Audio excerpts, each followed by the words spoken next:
Hi friends, అందరికీ నమస్కారం. Welcome back to Akhila SJ news. ఈరోజు మన ఆంధ్రప్రదేశ్ వాతావరణం గురించి అయితే తెలుసుకుందాం. రానున్న వారంలో వర్షపాతం అయితే అధికంగా ఏర్పడనుంది. దీనికి ముఖ్య కారణం నైరుతి బంగాళాఖాతంలో ఏర్పడిన అల్పపీడనం. దీని ద్వారా తీవ్రమైన వాయుగుండం ఏర్పడి ఆంధ్రప్రదేశ్ తీరాన్ని అయితే తీవ్రమైన వర్షపాతం ఏర్పడే అవకాశం ఉన్నది. దీని ద్వారా అధికంగా వరదలు వచ్చే అవకాశం ఉన్నది. అయితే దక్షిణ కోస్తా రాయలసీమ ప్రాంతాలలో వచ్చే 24 గంటలలో భారీ వర్షాలు వస్తాయని వాతావరణ శాఖ అయితే చెప్పడం జరిగింది. ఆంధ్రప్రదేశ్ విపత్తుల వాతావరణ శాఖ అయితే ఆంధ్రప్రదేశ్లో ఏ ఏ ప్రాంతాలలో ఎక్కువ వర్షాలు ఉంటాయో చెప్పారు. దీనిని గురించి పూర్తిగా అయితే చెప్తాను. అయితే దానికంటే ముందు ఈ వీడియో పూర్తిగా చూసి లైక్ చేయండి, కామెంట్ చేయండి, షేర్ చేయండి. అలాగే మరిన్ని వీడియోస్ కోసం మన ఛానల్ని సబ్స్క్రైబ్ చేయండి. దీని ద్వారా నేను అందించే ఏ న్యూస్ అయినా మీకు వెంటనే చేరుతుంది. అయితే ఇప్పుడు పూర్తి విషయాన్ని అయితే తెలుసుకుందాం ఫ్రెండ్స్.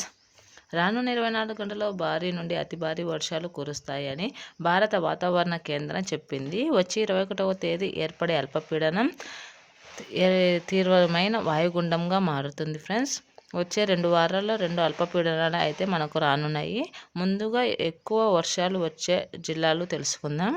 తిరుపతి, చిత్తూరు, నెల్లూరు గంటకు 55 కిలోమీటర్ల వేగంతో ఎదురుగాలులు వీస్తాయి. అతి భారీ వర్షాలు అయితే ఉన్నాయి. కోస్తా తీరాన ఉన్న ప్రాంతాలలో చిరుజల్లులు వచ్చే అవకాశం ఉంది. శ్రీలంకలో పరిసర ప్రాంతాలలో ఏర్పడే అల్పపీడనం తమిళనాడుకు టచ్ అయ్యి దాని తర్వాత నెల్లూరు, తిరుపతి, చిత్తూరు జిల్లాలను దక్షిణ కోస్తాలో వర్షాలతో పాటు ఈదురుగాలులు కూడా అధికంగా వస్తాయి. ఇది చలితో కూడిన ఈదురుగాలులు అయితే ఉన్నాయి. అయితే రానున్న 48 గంటల్లో దక్షిణ కోస్తాలో అయితే వర్షాలు వస్తాయి. అక్కడ వస్తే ఖచ్చితంగా రాయలసీమలలో కూడా వర్షాలు వస్తుంది. ఉపరితలం అనేది దక్షిణ కోస్తా రాయలసీమకు ఆవరించి ఉంది. అధికంగా అయితే చిత్తూరు, నెల్లూరు, తిరుపతి జిల్లాలో అధికంగా వర్షాలు వస్తాయి. ఈదురుగాలులతో వీస్తాయి. అయితే చాలా జాగ్రత్తగా ఉండాలి. తుఫాను ప్రభావం అధికంగా తమిళనాడుకు ఉంది. రెడ్ అలర్ట్ అయితే నెల్లూరు, తిరుపతి జిల్లాల వారికి అయితే ప్రకటించడం జరుగుతుంది ఫ్రెండ్స్. ఇంకా ఒక చిన్నపాటి వర్షపాతం అయితే కడప, అన్నమయ్య, శ్రీ సత్యసాయి, ప్రకాశం జిల్లాలకైతే ఉన్నాయని చెప్పారు. అలాగే గుంటూరు, బాపట్ల జిల్లాలో తేలికపాటి వానజల్లులు కురిసే అవకాశం ఉంది. 21, 27వ తేదీ బంగాళాఖాతంలో అల్పపీడనం అయితే ఏర్పడి అధిక వర్షాలు అయితే నమోదు అవుతాయి. చలిగాలులు ఎక్కువగా ఉన్నాయి. చెన్నైలో కూడా ఎక్కువగా వర్షాలు ఉన్నాయి. వరదలు వచ్చే అవకాశం ఉన్నాయి. లోతట్టు ప్రాంతాల వాళ్ళు చాలా జాగ్రత్తగా అయితే ఉన్నాయి.